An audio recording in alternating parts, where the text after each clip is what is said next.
අයිබෝවන් දුවපතේ ඔයාලා හැමදෙනාම ගොඩක් ආදරෙන් පිළිගන්නවාද? අද අපි ඔයාලත් එක්ක කතා කරන්න යන්නේ 26 වෙනි ගැටලුව.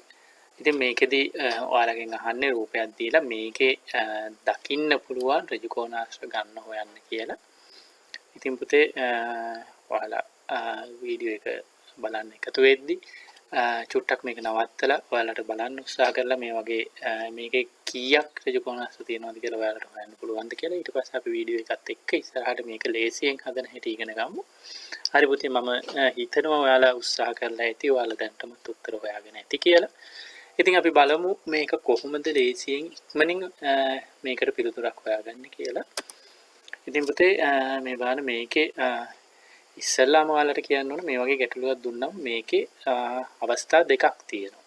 ඒක හොඳට මතක තියාගන්න. එතකොට මේකේ අහලා තියෙන මේ ප්‍රශ්නේ අහලා තියෙන්නේ රූපේ දැකිය හැකි මුළු ඍජු කෝණාශ්‍ර ගණන. එතකොට පුතේ එහෙම වුණොත් මේකේ තියෙන ඔක්කොම ඍජු කෝණාශ්‍ර ගන්න.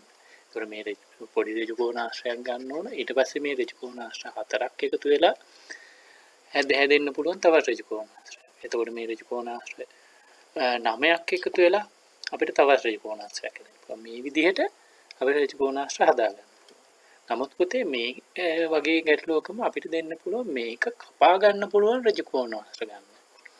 එහෙම වුණොත් පුතේ අපිට මේ චූටි කොටු වලට ටික ගණන් කරුවොත් අපිට ඒක උත්තරේ හොයාගන්න පුළුවන්. හැබැයි පුතේ අපිට මේක තියෙන්නේ දකින්න පුළුවන් ඍජු කෝණාශ්‍ර ගන්න. එතකොට මේකෙන් අපිට පේන මේක පේන ඔක්කොම ඍජු කෝණාශ්‍ර ගන්න ඕනේ. එතකොට පුතේ අපිට මේක ගණන් කර හොයන්න ගියොත් එහෙම ලොකු කාලයක් යනවා සහ වරදින්න පුළුවන් ඉඩකඩ ගොඩක් වැඩි. ඉතින් අපි බලමු මේක කොහොමද ලේසියෙන් හදන්න කියලා. එතකොට පුතේ මම ඔයාලට මේ ගාන හදන්න කලින් පොඩ්ඩක් මෙන්න මේ විදිහේ ඍජු කෝණාශ්‍රයක් රූපයක් දුන්නොත් ඒක කොහොමද හදන්න කියලා ඔයාලට කියලා දෙන්න. එතකොට ඔයාලට මේකට හදන්න විදිහ ඉතාමත් ලේසියෙන් තේරුම් ගන්න පුළුවන්. එතකොට පුතේ මම මේ කරලා තියෙන්නේ මේ පළවෙනි රූපේම මේ හරස් අතර මැද්දෙන් තියෙන රේඛා තුන අයින් කරලා තියෙනවා.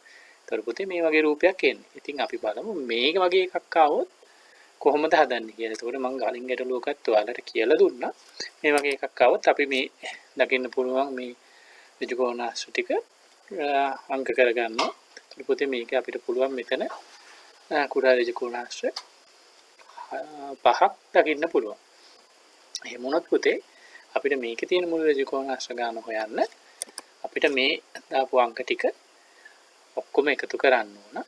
ඒක එකතු කරලා අපිට ඒකේ එකතුව ගත්තම මෙන්න මේ දෙවෙනි රූපේ තියෙන ඍජු කෝණාශ්‍ර ගාන හොයාගන්න පුළුවන් 15 කියලා. ඒතකොට මේකේ ගාන එක කොටස එකතු වෙලා හැදෙනවා. කොටස් දෙක ගාන එකතු වෙලා හැදෙනවා. ඒ විදිහට තමයි මේ 15 හැදෙන්නේ. ඒතකොට ඔයාලට ඒක පොඩ්ඩක් නිමාඩුවේ ඉන්නවා නම් බලන්න පුළුවන් කොහොමද මේක හැදෙන්නේ කියලා.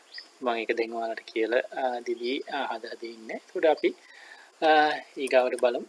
ඒකට පුතේ ඔයාලට පුළුවන් මෙන්න මේ විදිහටත් මේ පැත්තට හරස් අතර මේ තියෙන මම මේ නිල් පාටින් පෙන්නලා තියෙන ඍජු කෝණාශ්‍රයක් තියෙන්නේ. ඒ වගේම මේ කහ පාටින් මේ අතර තියෙන ඍජු කෝණාශ්‍ර ගානත් ඒ විදිහටම හොයන්න පුළුවන්. එහෙනම් පුතේ අපි අපේ ගාන හදන්න යමු. දැන් මම හිතනවා ඔයාලට මේක ගැන ලොකු පැහැදිලිමක් එන්නේ ඇති මේක කොහොමද හදන්නේ කියලා. ඉතින් අපි බලමු. උදේ මේ වගේ ගානක් දුන්නොත් අපි කරන්නේ මුලින්ම මේ විදිහට අංක කරගන්නවා එක පැත්තක අයින දිගට. අනිත් පැත්තෙත් අපි හරස් අතර මේ විදිහට අංක කරගත්ත එකේ ඉඳලා පහට වෙනකන් සිරස් පැත්තට අපි තියෙන ඒවා ටික අංක කරගත්තා. එතකොට එකේ ඉඳලා හතරක් තමයි පැත්තට තියෙන්නේ. ඉතින් පුතේ අපි මේකේ හොයන්නේ. එතකොට මේ පැත්තට අපිට හොයා ගන්න පුළුවන් සිරස් අතට කීයක් මේක ඍජු කෝණාශ්‍ර දෙනවද කියලා. මේ විදිහට අපිට මේ අංක ටික එකතු කරගෙන එකේ ඉඳලා 5 වෙනකන් අපි ඉලක්කම් දාගෙන තියෙනවා. ඒවට එකතු කරගම 15ක් එනවා. වගේම පුතේ අපි අනිත් පැත්තට තියෙන ඍජු කෝණාශ්‍ර ගණනක් හොයා ගන්නවා. එතකොට අපිට එකේ ඉඳලා 4ට තියෙන්නේ. ඒ ටික අපි එකතු කරගත්තම අංක 10ක් එනවා. අවසානයේ පුතේ මේකේ සම්පූර්ණ ඍජු කෝණාශ්‍ර ගණන හොයන්න අපි මේ 15 10න් වැඩි කරනවා. එතකොට පුතේ අපිට මේකේ තියෙන සම්පූර්ණ ඍජු කෝණාශ්‍ර ගාන හොයාගන්න පුළුවන්. හරි මම හිතනවා ඔයාලට මේ ක්‍රමයේ දැනගෙන හිටියොත් මේ වගේ ගානක් දුන්නම ලොකු වෙලාවක් යන්නේ තප්පර 5කින් 10කින් ඔයාලට මේක ලේසියෙන්ම හදාගන්න පුළුවන්. හරි පුතේ මම හිතනවා ඔයාලට මේක හොඳින් තේරෙන්නේ නැති කියලා. ඔයාලට තේරුණාද කියලා බලන්න. මම ඔයාලට මේ ගැටලුව දෙනවා. එතකොට මේ රූපේ තියෙන මුළු ඍජුකෝණාශ්‍ර ගාන හොයන්න කියලා තමයි මේකෙදි ඔයාලට කියලා තියෙන්නේ. ඉතින් ඔයාලා මේක හොයලා ඉවර වෙලා මේ වීඩියෝ එකට යටින් කමෙන්ට් එකක් දාන්න. ඒ වගේම ඔයාලගේ අදහස් මේ වීඩියෝ එක ගැන අපේ පාඩම් ගැන ඔයාලගේ අදහස් අපිට කමෙන්ට් කරන්න. ලයික් එකක් දාන්න අමතක කරන්න එපා. එහෙනම් අපිත් එක්ක එකතු වුණ ගන්න හැම දිනාටම ස්තුතියි. ආයුබෝවන්.